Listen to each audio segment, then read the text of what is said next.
आप देख रहे हैं अनुपम न्यूज। आज हम उपस्थित हैं ग्रीन गुरु मिर्ज़ापुर के आवास पर उपस्थित हैं। पर्यावरण और वनौषधियों के जन जागरण हेतु इनका बहुत ही बड़ा सहयोग और सराहनीय सहयोग रहा है और विभिन्न संस्थाओं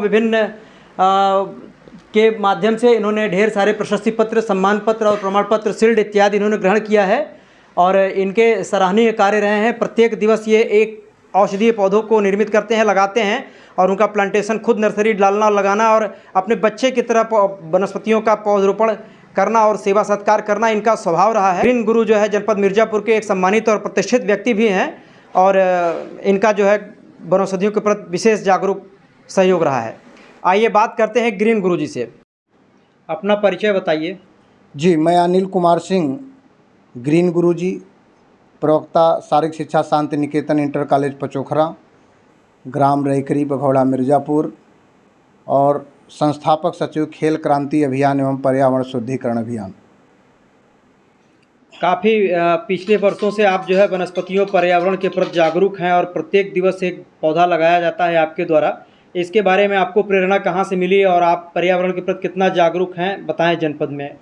जी, चूँकि जिस रूप में मुझे लोग जानते हैं, 1 जुलाई 15 से लगातार प्रतिदिन पौधरोपण करते आ रहा हूँ। कम से कम 1-2 पौधे तो प्रतिदिन ही लगाता हूँ, लोगों को पौधे देता हूँ, जागरूक करता हूँ। ये प्रेरणा की जहाँ तक बात है तो स्व प्रेरणा से ये कार्य दिन प्रतिदिन आगे बढ़ रहा है और आप लोग जो मुझे मेरा उत्साहवर्धन करते हैं तो मेरे लिए प्रतिदिन नया होता है। उस कड़ी को करते करते आज मेरा 2952 दिन कंटिन्यूअस प्लांटेशन का हो गया।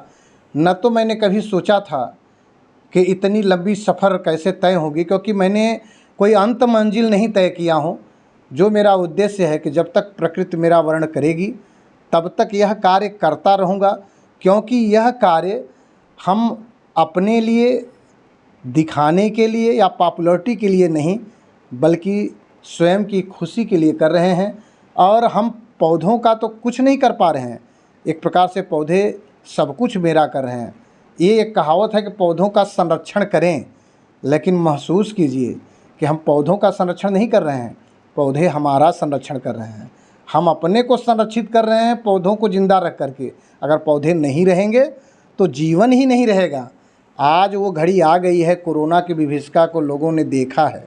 अगर शायद आज भी आँख की पट्टी नहीं खुली तो आप जो इस समय क्लाइमेटिक चेंज देख रहे हैं, जो विभिन्न बीमारियां देख रही हैं, ये सब इसी का देन है कि हम विकास और भौतिकता के में इतना लिप्त हो गए हैं कि हम अपने जीवनदायिनी पौधों को ही भूलते जा रहे हैं। आपने कुछ औषधीय पौधों का भी प्लांटेशन किया है? जी हाँ, देखिए, पौधे तो हमारे लिए इतने महत्वपूर्ण है। एक छोटी सी मैं आपको थीम देता हूँ कि जैसे कहावत है कि जीते लकड़ी मरते लकड़ी, देख तमाशा लकड़ी का। जब बच्चा पैदा होता है तो जो पालना होता है वो लकड़ी का ही होता है। शादी के मंडप में जाता है, जिस पीढ़े पे बैठता है वो भी लकड़ी का ही होता है और अंत में जब शमशान पे जाता है तो लकड़ी का ही सहारा लेता है।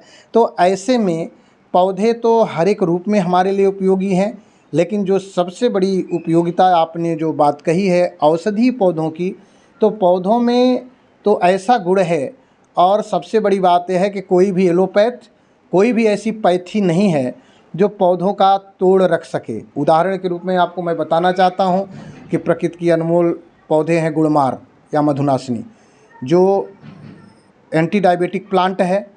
तो आप ये जान लें कि उससे बढ़िया प्रकृति का अनमोल कुछ नहीं। एलोवेरा है, सतावर है, हरजोर है, आपका ये सब अड़ूसा है, बहुत से औषधि गुण वाले पौधे हैं। आप अच्छा ट्रेनिंग प्रोग्राम वगैरह भी करते हैं क्या? स्कूल और कॉलेजेस वगैरह में वर्कशॉप सेमिनार वगैरह भी देते हैं? जहाँ भी कभी मुझे अवसर मिलता है किसी भी रूप में कहीं जाने का, तो मैंने प्रत्येक पल को पौधों से जोड़ दिया है जितना भी प्रयास होता है। क्योंकि अगर हम अपनी जीवन तो जी लिए, लेकिन बच्चे कैसे जिएंगे, तो ये अब बच्चों के बच्चे कैसे जिएंगे, तो आज ये बताना भी ज़रूरी है कि पेड़ पौधे तो हम लोग तो जहाँ हैं ही, हम आपके लिए कर रहे हैं, आप अपने आने वाली पीढ़ी के लिए करेंगे, इसलिए पेड़ पौधों को। अच्छा, एक सलाह देना चाहेंगे एक, क्योंकि जो ये आपने मुहिम छेड़ा हुआ है समाज में, आपके तरह जिस तरीके से आप अपने घर में ही बहुत ही विभिन्न प्रकार के पौधे और पेड़ लगाए हुए हैं, यदि लोग इसी तरीके से जागृत हो जाएं और अपने घरों में लगाएं, तो क्या आप उनको प्रेरणा देना चाहेंगे कि वो भी ये चालू करें? वो कैसे कर सकते हैं, कम समय में, कम पैसे में, और कैसे किया देखिए, दो चीज़ें हैं। हमने तो लोगों से सबसे ही कहना चाहा कि अगर अच्छा कार्य हो तो आप लोग कहें हम कर रहे हैं, ख़राब हो तो मेरा नाम लें। और उस कार्य को मैं करके, एक तो पौधे कब लगे, कहाँ लगे, कैसे लगें, तो ये तो मालूम है कि जब हम रोज़ सुबह चाय पीते हैं पौधों की देन है, नाश्ता करते हैं पौधों की देन है, भोजन करते हैं पौधों की देन है, हवा पानी पौधों की देन है। तो जब प्रतिपल हम पौधे का उपयोग कर रहे हैं, तो हम यह क्यों इंतज़ार करें कि हम पौधे फला सीज़न में लगाएंगे, पौधे हम फला जगह लगाएंगे। तो आप कौन सा पौधा लगेगा, कब लगेगा, कहाँ लगेगा, इसकी थोड़ी सी जागरूकता लोगों में लाई जाए। अपने घर से ही शुरुआत हो, अपने घर के ही चीज़ों को प्रयोग किया जाए। एक प्रश्न और है कि आप देख रहे हैं कि गवर्नमेंट और भारत सरकार या उत्तर प्रदेश या कोई भी सरकार हो, वो पेड़ को लगाने के लिए बहुत ही मुहिम छेड़ा हुआ है समाज में, और ये भी देखा गया कि वो लाखों करोड़ों पौधे लगा रहे हैं, और एक साल बाद जब उनकी संख्या को देखा जा रहा है तो वो लगभग 1% भी पौधे नहीं बच रहे हैं। इनके लिए कोई सुझाव है आपके पास जो पौधे बच सके? देखिए, बहुत अच्छा कार्य है सरकार का जागरूकता लाने का, पौधे लगने भी चाहिए, लेकिन एक जागरूकता के लिए समय आने पर पौधे तो लगाए गए, कुछ अंश उसको बचाने का भी प्रयास करना चाहिए।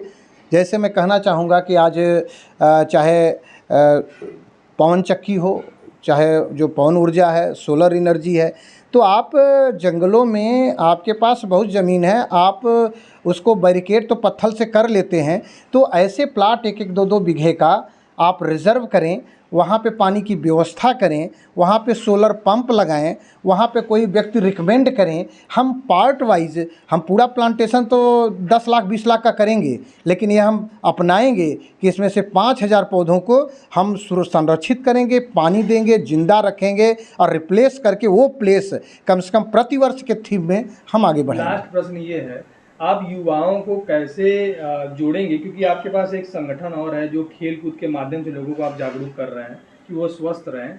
आपका लास्ट में क्या एक मैसेज रहेगा युवाओं के लिए, क्योंकि युवा ही राष्ट्र के शक्ति होते हैं, क्या आप मैसेज देना चाहेंगे? देखिए, ऐसा है कि ये तो एक्चुअली युवाओं का ही कार्य है, चाहे खेल हो चाहे पर्यावरण।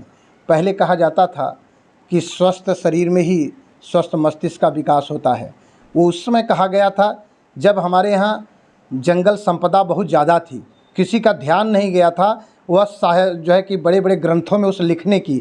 आज आवश्यकता हो गई है कि स्वस्थ पर्यावरण में ही स्वस्थ शरीर का विकास होगा और स्वस्थ शरीर में स्वस्थ मस्तिष्क का विकास होगा। हम शुभ कार्यों में नारियल फोड़ते हैं, आज समय आ गया है कि शुभ कार्यों में हम नारियल का पौधा लगा करके उसको जो है कि आगे बढ़ाएं। अंतिम और एक सवाल, कोई एक ऐसा औषधीय पौधा बताइए जिसका कि औषधीय उपयोग आप जानते हो और लोगों को आपने जागरूक किया हो औषधीय पौधे के लिए। देखिए, मेरे पास तो मधुरासनी का भी पौधा है प्रत्यक्ष रूप में, इंसुलिन का पौधा है, स्टीविया से भी लोगों को जागरूक किया हूँ, अड़ूसा का पौधा जो हाईली स्पेक्टोरेंट है, खांसी की झंझावत खांसी आती रहे उसकी ताज़े रस की पत्तियों को लोग ग्रहण करें, वो ठीक हो जाएगा। सतावर है, अगर प्रकृति का इतना अनमोल पौधा है कि आज डेयरी उद्योग गांव-गांव में फलता फूलता नज़र आ रहा है, लेकिन बच्चा देने के बाद गाय भैंस अगर दूध नहीं उतार पाती तो कोई ऑपरेशन, कोई दवा नहीं काम करता है, कल सतावर की जड़ ही काम करती है, जिसके लिए लोगों को जंगलों में भटकना पड़ता है, दूर दूर तक जाना पड़ता है। आज की पुरानी पीढ़ी तो उस पौधे को जानती थी, लेकिन नई पीढ़ी उससे रूबरू नहीं है। तो कम से कम गाँव-गाँव में ये ज़रूर हो कि संरक्षित पौधे वहाँ मौजूद हों, कि लोग उसको जानें, उसको तैयार करें, उसका उपयोग करें। हड़जोर है, जो आप किसी आयुर्वेद से पूछिए, उसका नाम ही हड़जोर है। हड्डी टूट जाती थी पहले, तो पहले प्लास्टर ये सब नहीं था, उसी का पेस्ट बना करके खमाची बांध के जोड़ दिया जाता था और हड्डी जुड़ जाती थी। आज जानवरों में वही अभी प्रयोग हो रहा है। और एक एस एन पाठक जी हैं सीता हॉस्पिटल के, से मैं गया तो उन्होंने कहा कि गुरुजी कौन सा एक नाम क्या है, तो हम कहे तो हड़जोर का नाम बॉटेनिकल नेम है। कहें बताइए, कंपनियां 25-25 रुपये का कैप्सूल बना करके इसी पौधे का कैप्सूल बेच रही हैं, और हमारे पास प्रचुर मात्रा में है, और हम इसको न तो जागरूक कर पा रहे हैं, न तो हम इसका उपयोग कर पा रहे हैं।